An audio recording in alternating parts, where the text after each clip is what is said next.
নমস্কার, আমি দেবজ্যোতি ওরফে রান্তু। আপনারা দেখছেন রান্তুর ছাদ বাগান। আজকে আপনাদের সামনে আমি ছোট ছোট যে আম গাছ, যে সমস্ত আম গাছ লাগানো হয়েছে 2 মাস আগে, কোনোটা বা লাগানো হয়েছে 15-20 দিন আগে, বিশেষ করে এই গাছটি।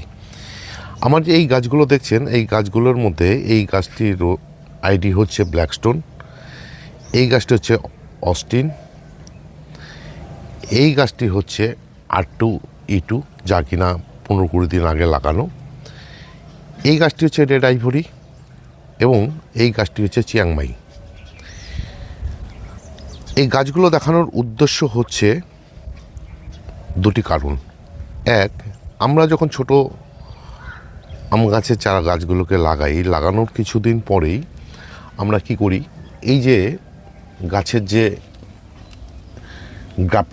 গ্রাফটিং থেকে যে ডালগুলো বেরিয়ে আসে, 2টি নোট রেখে 3 নম্বর নোটের জায়গায় পুন করে দিই। পুন করে দেওয়ার উদ্দেশ্য হচ্ছে এই পুন করে জায়গার থেকে 3টি বা 4টি ডাল বেরিয়ে আসবে। দেখুন, যেমন এই গাছগুলোর ক্ষেত্রে হয়েছে, তাহলে নতুন শাখা চলে আসবে। এবং এই গাছটিতে দেখুন, করে দেওয়ার পর পাতাগুলো যখন ডিপ সবুজ হয়ে গেছে, ঠিক তখনই কিন্তু আমি এই ডালটির মধ্যে কিন্তু সেটা করে দিয়েছি। আবার এই ডালের ক্ষেত্রে করিনি, কারণ এখনও এই ডালগুলো পাতাগুলো ডিপ সবুজ হয়নি। ডিপ সবুজ হওয়া মানে হচ্ছে পাতাগুলো ম্যাচিওর হওয়া।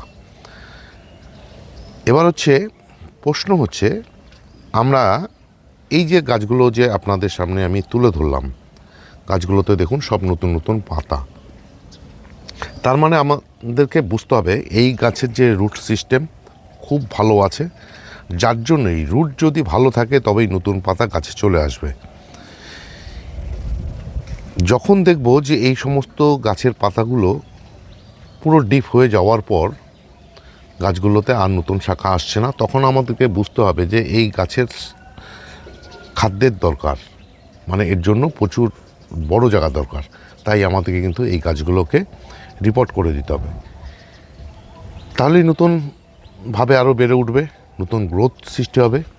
এই ছিল আজকের ছোট্ট একটি ভিডিওটি ভালো লেগে থাকলে একটি লাইক দেবেন, কমেন্ট করবেন, আর আমার চ্যানেলটিকে পারলে সাবস্ক্রাইব করে নেবেন, কেননা প্রতিদিনই নিত্য নতুন ভিডিও আমার এই চ্যানেলে চলে আসে। সবাই ভালো থাকবেন, সুস্থ থাকবেন, সবুজের সাথে থাকবেন। ধন্যবাদ।